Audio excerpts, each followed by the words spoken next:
맥추절의 의미와 적용. 맥추절의 의미와 적용이라는 제목으로 하나님의 말씀을 전가하겠습니다.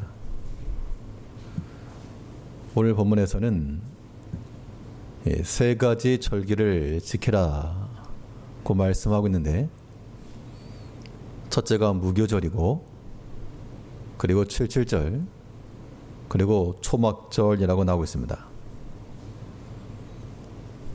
이 무교절은 유월절 다음 날부터 일주일간 이 무교병을 먹는 그 절기를 가리킵니다. 그래서 유월절과 같은 그 시기에 드려지는 것이고, 초막절이라 하면 수장절이라고도 하고, 오늘날 우리가 추수감사주일로 지키는 그러한 절기입니다. 맥추절이라고 하는 것은 단순히 보리를 거둔 것을 가지고 감사하는 그런 의미만이 아니고, 이 맥추절에 담긴 그 의미와 뜻을 우리가 이해해야 됩니다. 맥추절이라고 하는 것을 이해할 수 있는 길이 무엇인가? 맥추절을 일컫는 여러 가지 명칭들이 있는데, 그 명칭들을 살펴보면 우리가 어떻게 이 절기를 지킬 것이며, 어떠한 마음을 가지고 감사하며 어떠한 예물을 드릴 것인가 라고 하는 것이 나올 수가 있습니다. 우리가 무엇인가를 살필 때 입체적 관점이라고 하는 게 중요한데요. 산에도 금강산입니다. 금강산. 근데 봄에는 마치 햇살이 바위에 반사된 것들이 금광석과 같다 해서 금강산이라고 부르고, 여름철에는 짙은 실록이 있어서 복례산이라, 가을엔 풍악산이라, 겨울엔 나뭇잎이 다 떨어져서 산에 있는 바위 틈새 마치 모든 뼈를 다 보여준다 해서 개골산이라 이렇게 부릅니다. 같은 것인데 명칭이 다른 것은 그 명칭이 갖는 바 특징을 보여주고 있는 겁니다.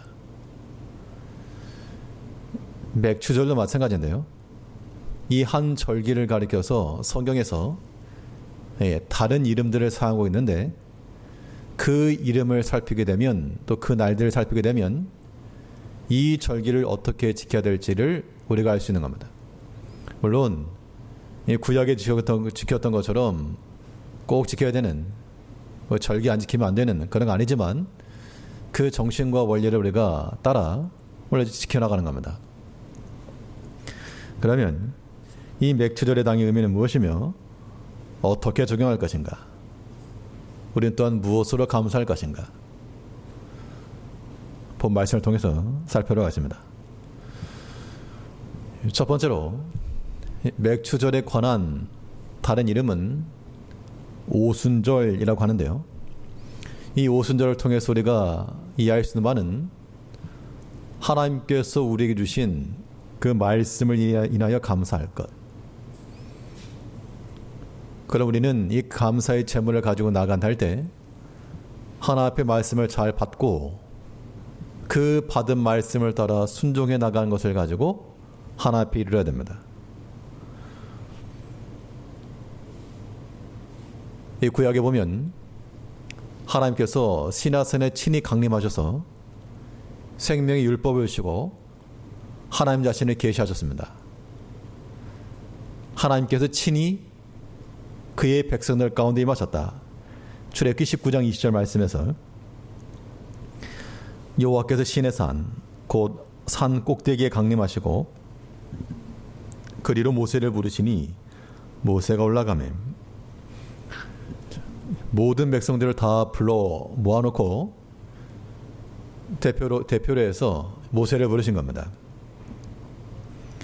하나님께서 친히 그 백성들 가운데 임재하셔서 그에게 말씀을 주시면서 십계명을 주셨고, 율법의 말씀을 주셨고, 또 거기서 단지 문자로 기록된 십계명만 주신 것이 아니고 하나님 자신을 계시하신 겁니다.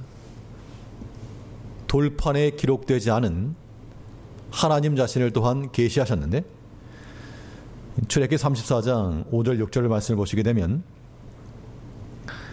여호와께서 구름 가운데 강림하사 그와 함께 거기 서서 여호와의 이름을 반포하실세 여호와로라 여호와로라 자비롭고 은혜롭고 노하기를 더디하고 인자와 진실이 많은 하나님이로라.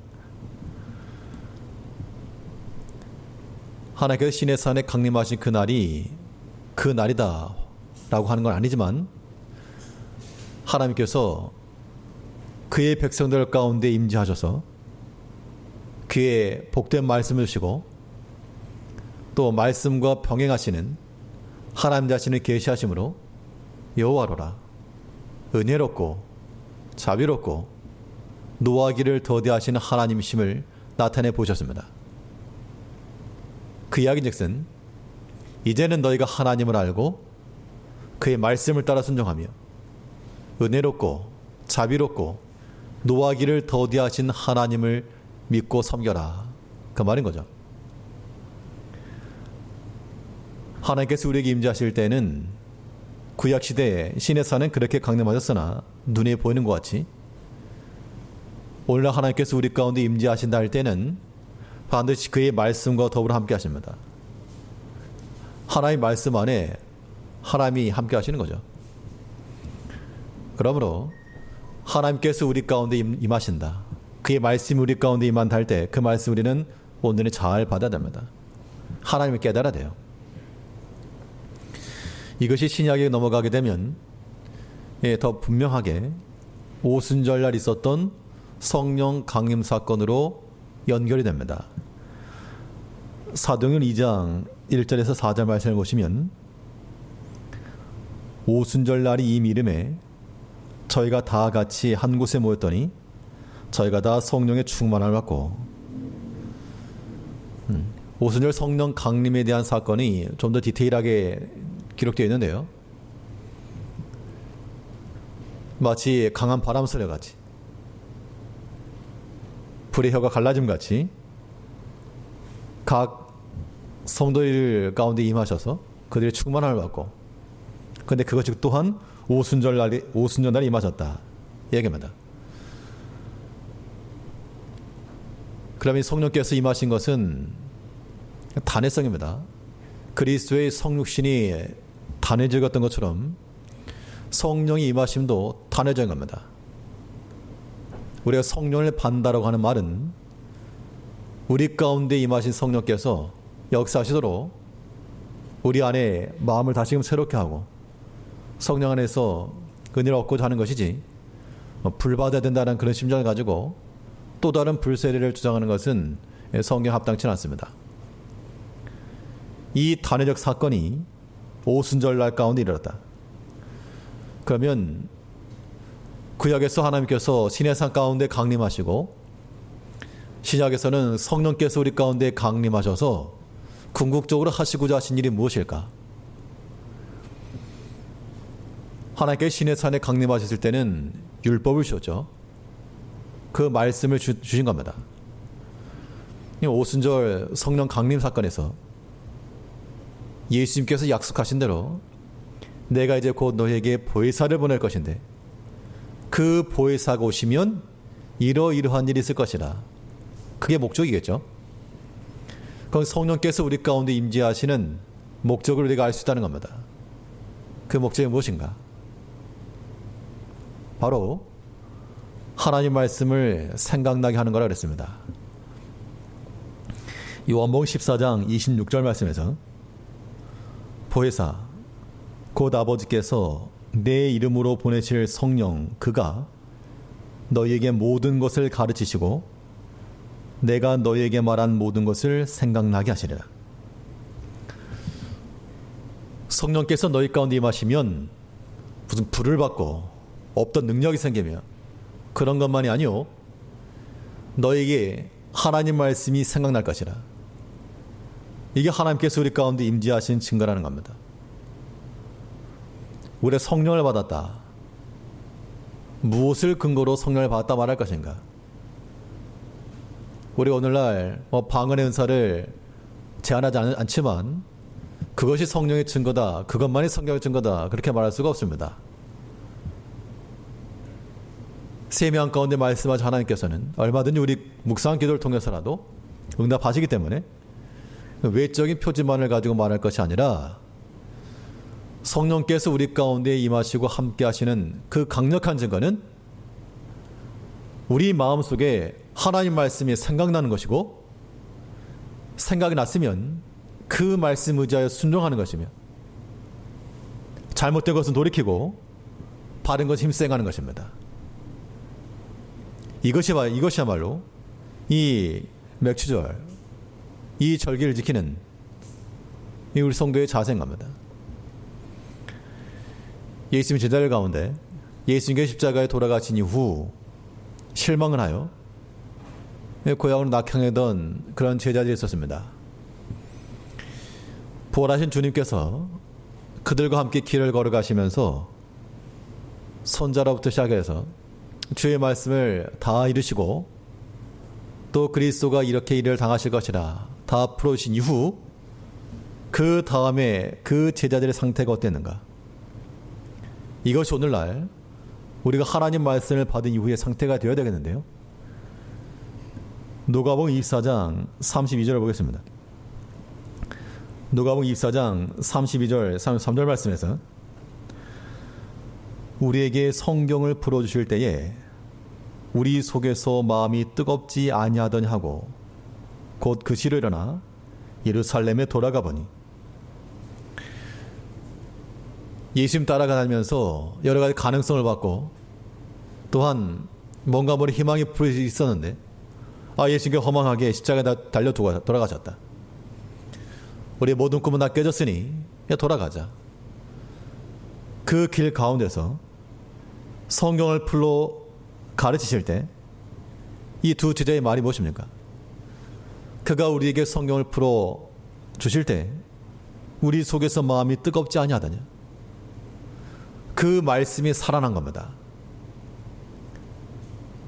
우리가 하나님의 말씀을 들을 때 그냥 냉담하게 들으시면 안 됩니다. 그러니까 제일 안 좋은 케이스가 뭐냐?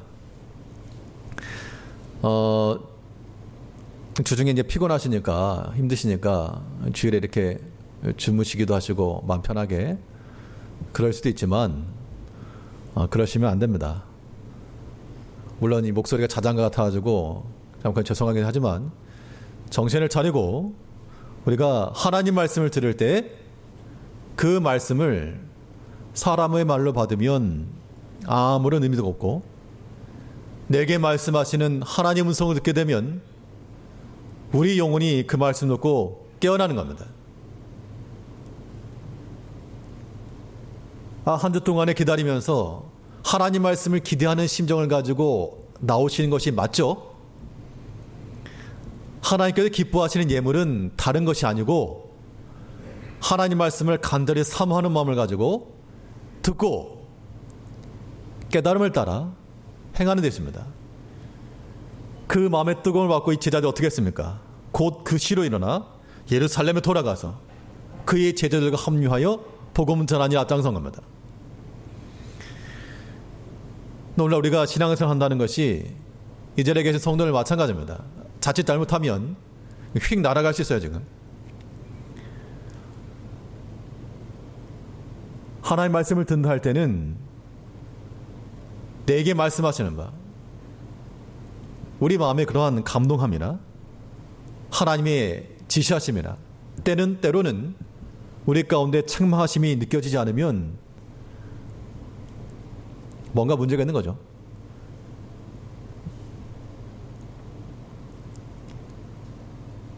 하나님의 말씀을 들을 때 은혜가 되지 않는 케이스는 성경이 말하는 대로 이 겸손한 자에게 은혜 주신다 그랬으니까 겸손하지 않으면 은혜를 받을 수가 없고요. 또 아담과 하와가 그랬던 것처럼 선악과를 따먹은 다음에 하나님을 피해 도망쳤습니다. 숨었습니다. 우리의 행실과 마음속에 죄악된 것이 남아있으면, 또 특별히 좀 심각한 그런 죄악들이 있으면 하나님 앞에 은혜를 받기가 어렵고, 또 하나는 목회자와의 관계 속에서 막혀 있는 게 있으면 은혜를 받기 어렵습니다. 하나님의 말씀을 들을 때 그 말씀으로 우리가 은혜를 받고 또 우리의 삶이 변화되고 고침받아야지, 그렇지 않고 그냥 냉담하거나 그냥 우리가 출석 체크하는 것으로 끝나면 되지 않습니다. 성령께서 오순절날 임하신 것은 마치 오늘날도 우리 가운데 그의 말씀을 임재하셔서 그의 말씀이 생각나게 하시고 그 말씀을 따라 순종하여 하나님의 뜻을 따라 행하게 하신다는 겁니다. 이것이 곧 우리가 이 절기를 지키는 자세인 겁니다. 단지 우리가 어떤 보리를 추수해서, 우리가 농사 지는 사람 없지 않습니까? 가족을 보리단도 없는데 이 날 하나님께서 신의 산에 강림하셔서 그의 율법의 말씀을 주시고 또한 성령께서 오순절 강림하여 우리에게서 말씀을 기억나게 하시고 생각나게 하시고 우리 삶 가운데 적용하게 하시는 것, 이것을 잘 감당해 나가는 것, 이것이 하나님 앞에 감사 예물을 드리는 길입니다. 이 한 주간도 하나님의 말씀이 기억나시길 바라고 그 말씀이 또한 생각나야 됩니다. 잊어버리지 말고. 오늘날 현대 교회의 문제가 무엇인가? 여러 가지 자료를 보게 되니까 생각보다 심각한 자료들이 많이 있었는데요. 가장 큰 문제는 무관심. 그러니까 믿지 않는 세대들이 교회가 뭐 좋고 나쁘고 떠나가지고 관심 자체가 없답니다. 사회적 영향력이 줄어든 것도 마찬가지지만 관심 없다 보니까 그냥 다른 세상과 같이 여긴다는 겁니다. 그 우리 믿음의 성도들이, 우리 믿는 백성들이 그렇게 여기서 안 된다는 겁니다. 내 삶은 내 삶이고 하나님의 말씀이 관심이 가지 않고 도무지 내 삶 가운데 파고 들어오지 못한다 그러면 그것은 믿지 아니하는 세계와 똑같은 겁니다. 하나님의 말씀이 들어와야 됩니다.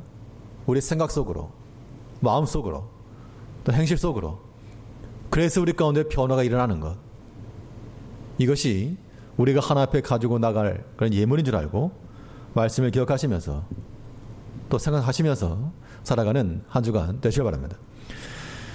둘째로, 맥주절을 일컫는 또 다른 이름은 오늘 본문에 나온 대로 77절이라고 하는 것인데, 이 77절을 지키는 이 교를 통해서 우리가 이해할 수 있는 바는 구원에 대한 감사로 하나님 앞에 나가는 겁니다. 77이라고 하는 말은 숫자를 세는 것, 숫자 세는 것. 말 그대로 7 곱하기 7입니다. 49. 그래서 6월절 지나고 곡식의 낫을 내는 그 목요일 첫날부터 시작을 해서 7주를 계수하고 그 다음날 7번째 안식일이 지난 그 다음날을 50일째 되어서 오순절이라고 하는 겁니다.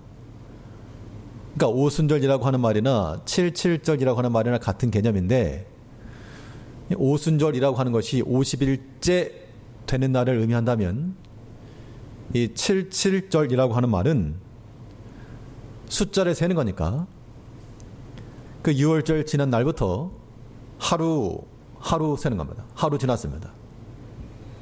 이틀 지났습니다. 한 주 지났습니다. 즉 우리 믿음의 성도들의 삶이라고 하는 것은 그 출발점이 우리를 위해서 죽으신 그리스도 예수, 그 어린 양의 구속함으로부터 시작을 하여 하루, 그리고 이틀, 이러한 의미를 부여해야 한다는 겁니다. 그러니까 매일 살아가는 것이 무의미하다, 참 무료하다, 재미가 없다, 그렇게 사는 게 아니고, 우리가 구속을 받은 날부터 첫째 날이요, 구속을 받은 날부터 두 번째 날이며 기념, 매일 기념.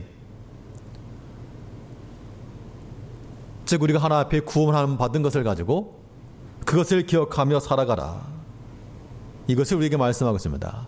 오늘 본문 16장 9절 10절 말씀에서 7주를 계수하여 내 하나님 여호와 앞에 77절을 지키되, 그러니까 넉넉히 있다가는 시간 가는 줄 모르는 겁니다. 오늘이 며칠 지났느냐, 오늘이 몇째 주냐, 그 날짜를 계수하여 이 절기를 지켜라. 이것을 우리 삶 가운데 적용시키게 되면 하나님의 구원하심을 기억하며 살라는 겁니다. 우리 지난날 나를 도우신 하나님, 우리 환난 가운데 함께 하신 하나님, 물론 우리가 그리스도 안에서 죄 용서받은 날부터뿐만 해서 우리 개개인의 삶 가운데서 구원함을 받은 그 기억을 가지고 살아가라. 그 마음이 곧 하나님 앞에 드릴 예물이라는 겁니다. 창세기 35장 3절 말씀에서는 이 야곱이 다시금 돌아가는 그 과정 가운데서 이런 말을 했습니다. 우리가 일어나 베델로 올라가자. 나의 환난 날에 내게 응답하시며 나의 가는 길에서 나와 함께 하신 하나님께 내가 거기서 단을 쌓으려 하노라 하매. 야곱이 그의 생각과 뜻을 따라 파란만장 인생을 살았습니다. 근데 이제 모든 것을 뒤로하고 다시 하나님께로 올라가겠노라 라고 하는 그 신앙 고백 속에서 나의 환난 날에 응답하시며 나의 가는 길에 함께 하신 하나님, 하나님이 나를 도왔다, 구원하셨다, 그 얘기입니다. 지금 현재 베델로 올라가는 이 시점에서 지난날 나를 도우셨던 그 하나님에 대한 기억이 그로 하여금 다시금 하나님께로 돌아가게 하고 있다는 겁니다. 우리가 구원함 받은 것에 대한 그 기쁨과 그 감격함 가지고 나가지 않으면 우리 신앙의 발전은 1도 없는 겁니다. 그러니까 우리가 이 믿음이 깊어지시려면 다른 거 없고요. 하나님께서 나를 도우셨던 것들 깊이 있게 묵상하면 됩니다. 참 기가 막힌 웅덩이 가운데 나를 건지신 거 그거 기억하면 마치 뭐가 같은가 하면 월드컵 할 때마다 2002년 월드컵 방송사 항 틀어줍니다. 왜냐하면 그때 그 영광을 기억해봐라. 다 아는 장면이지만 또 재방송 보여주고 또 보고 있으면 사람들이 다 아는 내용임에도 불구하고 우리가 하나님께서 우리를 기억하시고 도와주셨던 거 기억하면 지난 것이고 우리가 다 알고 있는 것이지만 또 그 새로움이 나옵니다. 참으로 그리 하셨지. 하나님께서 그렇게 내게 역사하셨지. 그 상황 가운데 나를 그렇게 도우셨지. 하나님께서 그때 나의 길을 막아 내가 실족하지 않아 도우셨지. 내가 아무런 소망이 없었는데 하나님께서 이런 사람을 통해서 은혜를 얻게 하셨지. 그걸 기억하게 되면 2002년 월드컵이 아니라 참 마음이 설레기도 하고 또 하나 앞에서 우리의 힘이 나게 됩니다. 그런 것들 기억하셔야 됩니다. 구원받은 것들. 그러면 그 구원에 대한 기억들이 하나님이 구원하실 것을 기대하게 만드는 겁니다. 그래서 이 77절을 우리가 지킨다는 것은 우리를 구원하여 주신 그 하나님께 감사할 뿐만 아니라 이제 또한 우리를 구원하실 하나님을 기대하며 살아가는 것. 이것이 이 절기를 대하는 우리의 자세가 되어야 됩니다. 고린도후서 1장 10절 말씀을 보시면요. 바울의 고백입니다. 그가 이같이 큰 사망의 소리를 건지셨고 또 건지시리라. 또한 이후에라도 건지시기를 그를 의지하여 바라노라. 이 말씀의 깊이를 한번 잘 상해 보시기 바랍니다. 성경에 많은 말씀이 있지만 정말 우리에게 보석과도 같은 말씀이 많이 있는데 그건 오늘 이 고린도후서 1장 10절 말씀도 그럽니다. 바울의 신앙 고백은 나를 구원하셨던 하나님 내가 안다. 그겁니다. 마치 야곱이 환난 날에 나를 도우신 하나님 고백한 것처럼 큰 사망에서 우리를 건지셨다. 그런데 그 하나님에 대한 기억이 지금 그들이 닥친 환난 가운데서 우리를 도우실 것을 지금 믿고 있다는 겁니다. 그가 큰 사망에서 우리를 건지셨고 또한 건지실 것이라. 지금 당장 나의 원하는 바 이 환난에서 건짐받는 것이 당장 실현되지 않을지라도 그 후에라도 그를 의지하여 바라노라. 이 신앙 고백은 굉장히 큰 겁니다. 우리 하나 앞에서 무엇인가를 찾고 구할 때 간절한 마음을 기도하기도 합니다. 안 되면요. 안 되면 뭐 세상 무너진 거 아죠. 그런데 바울은 말하기를 큰 사망 가운데 나를 건지신 하나님께서 지금 또한 나를 건지실 것인데 지금 당장 내가 원하는 바대로 일이 이루어지지 않을지라도 이후에라도 그를 의지하여 바라노라. 나의 원함대로 일이 되지 않을지라도 나는 여전히 하나님 신뢰하고 나가겠다라고 하는 그러한 의지입니다. 이러한 모습이 우리 가운데 있어야 돼요. 우리가 하나님 앞에 나아갈 때 무엇을 가지고 나갈까? 무슨 예물을 드릴까? 보리 한 당 가지고 나갈까?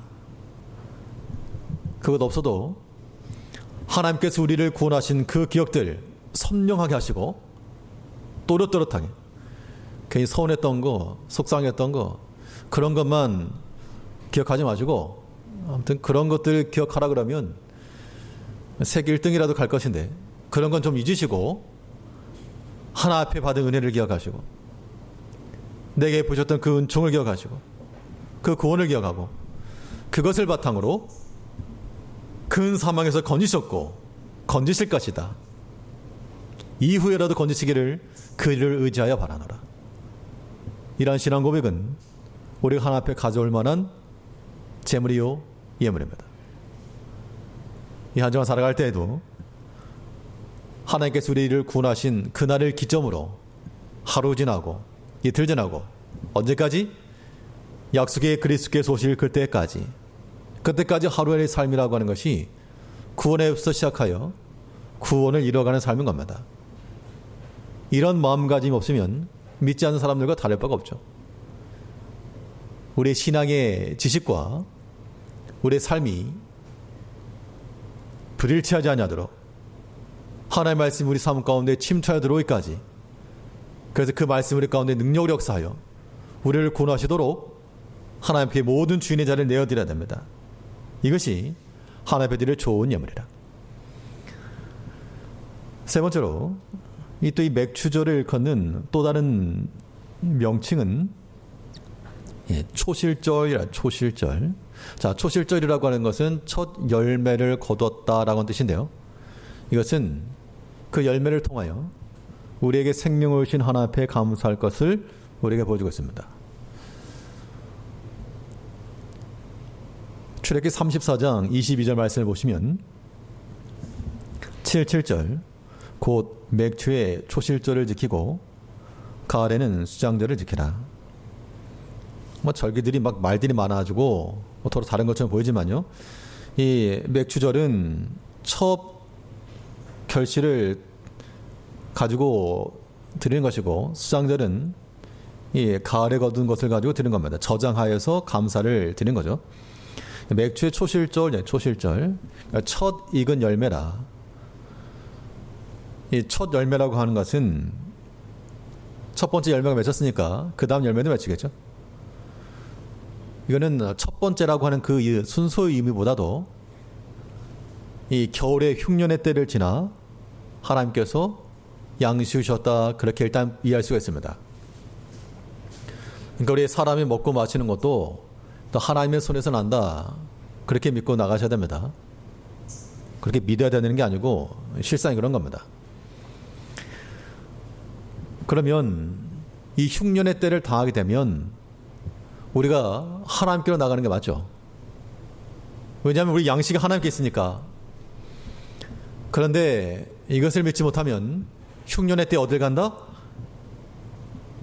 흉년의 때에 양식이 있는 걸 찾아간다. 그러나 그의 선택 결과는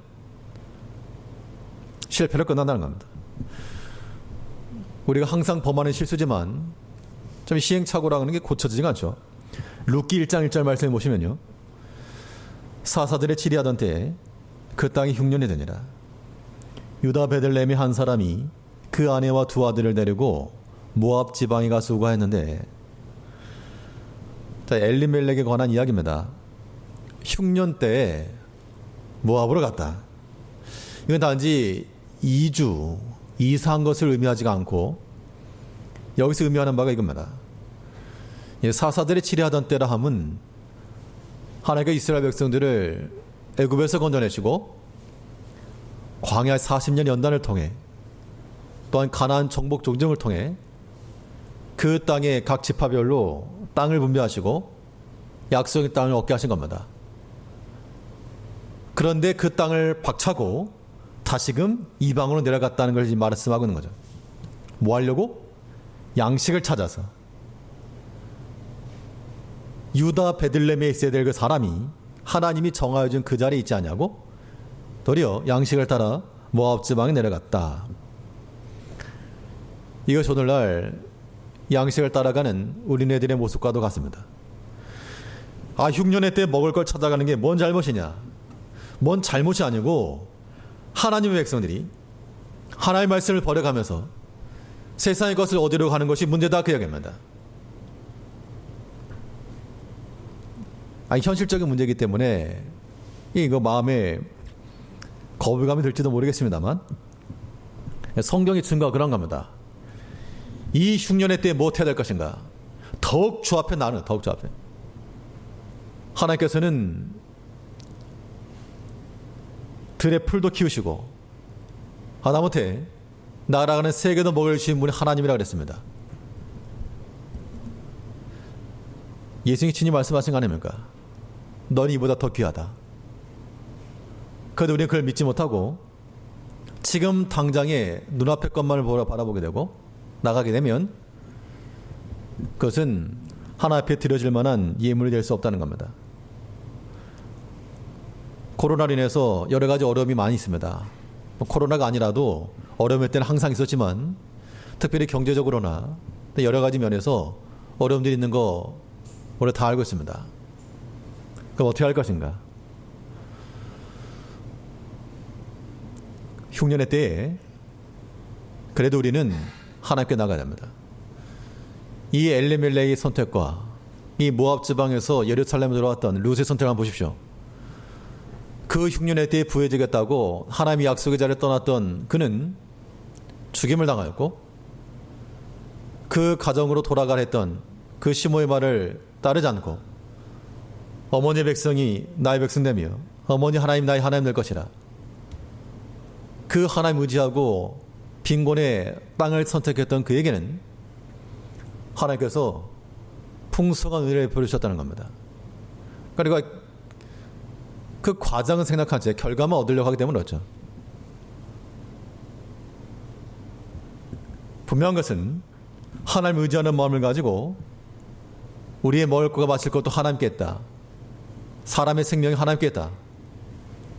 이 흉년의 때에 여전히 난 하나님께 더 깊이 나간다. 입장 바꿔서 생각해 보게 되면 어려움의 때에 더 하나님 찾아야지. 어떤 경우 이런 경우도 있습니다. 부끄럽다. 사람 부끄럽다. 사람 보고 신앙생활 하는 겁니까? 그게? 더 간절하게 하나님 찾고 매달리고 눈물콧물 쏟으면서 하나님이 매달려 그 시점에 사람 부끄럽다. 그 믿음이 바른 믿음 아니라는 겁니다. 하나님께서 우리에게 왜 어려움을 때리십니까? 사람이 항상 형통하거나 번성의 때만 있지 않습니다. 어느 때 반드시 있죠. 그럴 때 하나님 앞에 간절히 매달렸던 그 기억들이 하나님의 구원을 경험하게 만드는 겁니다. 연단의 때를 믿음을 잘 지나셔야죠. 바울은 그가 내가 부유하면 처한 게 아니고 궁핍에도 내가 처할 줄 알고 일체의 비결을 배웠다. 그런 모든 면에 있어서 하나님이 날 여전히 사랑하니까 하다못해 육신의 부모라도 자녀에게 좋은 건 먹이고 싶어 하지 않습니까? 그런데 하나님께서 그 사랑하는 자녀를 먹이지 않겠는가? 금식하다 보면 하나님께서 불쌍히 여기셔서 우리에게 길을 주시고 먹을 주신다. 지금까지 우리 삶이 우리의 능력과 지혜로 산 게 아니라면 하나님 앞에서 겸손하게 무릎 꿇고 우리 육체의 생명을 주신 하나님 앞에 나가야 됩니다. 생명 하나님께 있으니까. 그래서 이 흉년의 때에 더욱 주께로 나아가 하나님 앞에 간절히 나가면 하나님께서 처음부터 이러는 계획을 세워주고 보아스의 밭에 이런 게 아니고 하나님께서 인도하신 겁니다. 그의 성실함을 따라서. 비록 처음에는 천한 일이었으나 그것들을 통해서 믿음 지키면서 부모 공경하면서 성실 행하니까 하나님께 길이 인도해 나가신 거죠. 그 과정을 우리가 건너야 됩니다. 생명이라고 하는 건 육체의 생명만 아니고요. 영혼의 생명을 주신 하나님께 또 우리는 감사해야 됩니다. 고린도전서 15장 20절 말씀에서는 그래 이제 그리스도께서 죽은 자 가운데서 다시 살아 잠자는 자들의 천년회가 되셨도다. 결국 이 맥주 초실절이라고 하는 것은 그리스도를 예표합니다. 그리스도 안에서 우리가 생명을 얻었고 또 사모하는 심령들마다 하나님께서 우리에게 만족해 하신다고 그랬으니까 첫 열매가 그리스도면 그 다음 열매도 그리스도가 맺히는 겁니다. 그래서 첫 열매, 첫 번째라고 하는 순서를 기억하게 되면 그 다음에는 내 차례입니다. 그리스도께서 맺으셨던 그 십자가 열매가 우리 가운데 또한 맺혀한다 그 얘기죠. 그래서 우리 이 절기를 대할 때 우리 육체의 생명도 하나님께로 나오며 우리 영혼의 생명도 하나님께로부터 온다. 사모하는 심령은 하나님께 채우신다. 그 마음을 가지고 우리가 이런 감사의 마음을 가지고 하나님 앞에 드려야 됩니다. 이 맥주절은 오순절이라고도 하고 또한 칠칠절이라고도 하며 초실절이라고 했는데요.